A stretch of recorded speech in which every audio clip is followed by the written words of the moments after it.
राहुल एक सामान्य व्यक्ति था जिसे जीवन में हर चीज की कमी महसूस होती थी। उसके पास अच्छे दोस्त थे, परिवार था, नौकरी भी थी, पर फिर भी उसके जीवन में कुछ अधूरा था। वह हर दिन अपने आप से सवाल करता कि आखिर उसके जीवन में वह कमी किस चीज की है। वह एक छोटे से गांव में अपने परिवार के साथ रहता है। रामू की जिंदगी में सबसे बड़ी बात उसकी ईमानदारी और सच्चाई है। वह हमेशा दूसरों की मदद करने को तैयार रहता है और गांव वाले उसकी इस आदत से उसे बहुत पसंद करते हैं। रामू की एक और खासियत थी कि वह अपनी पत्नी गीता से बेहद प्रेम करता था। दोनों का रिश्ता बहुत ही मजबूत था और एक दूसरे पर विश्वास की नींव पर खड़ा था। गीता भी रामू का बहुत ध्यान रखती थी और उसकी हर जरूरत का ख्याल रखती थी। एक दिन रामू शहर काम की तलाश में गया। वहां उसे एक नया अनुभव हुआ। उसने नए लोगों से मुलाकात की और एक ऐसी दुनिया देखी जो उसकी गांव की दुनिया से बिल्कुल अलग थी। वह धीरे धीरे शहर की चकाचौंध में खोने लगा। शहर के लोग उसकी सादगी का फायदा उठाने लगे, लेकिन रामू को इसका एहसास नहीं हुआ। समय के साथ रामू अपने गांव और परिवार से दूर होने लगा। उसे शहर की जिंदगी और वहां के लोगों का प्रभाव अपनी सच्चाई और मूल्यों पर हावी होता महसूस होने लगा। उसकी ये दूरी गीता को भी महसूस हुई, लेकिन उसने रामू पर भरोसा किया। फिर एक दिन जब रामू को एहसास हुआ कि वह अपने असली व्यक्तित्व से दूर जा रहा है, उसने वापस अपने गांव लौटने का निर्णय लिया। उसने समझा कि उसकी असली ताकत उसके अपने आदमी की बात यानी उसकी सच्चाई और ईमानदारी में है।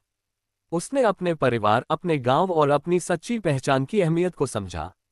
अंत में रामू अपने गांव लौटकर फिर से वही साधारण और सच्चा जीवन जीने लगा और उसने अपने परिवार के साथ अपने रिश्तों को और भी मजबूत किया। एक दिन उसकी मुलाकात स्नेहा से होती है, एक ऐसी लड़की जो उसकी सोच और समझ को बदलने की ताकत रखती है।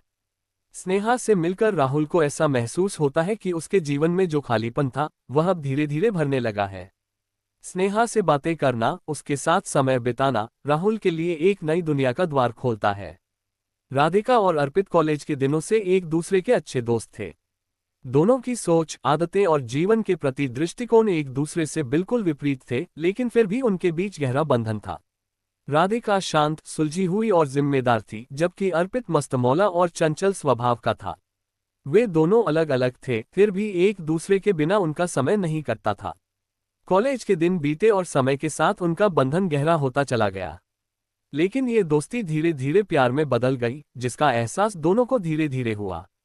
अर्पित ने राधिका से अपने दिल की बात कही और राधिका ने भी माना कि वह अर्पित से प्यार करती है।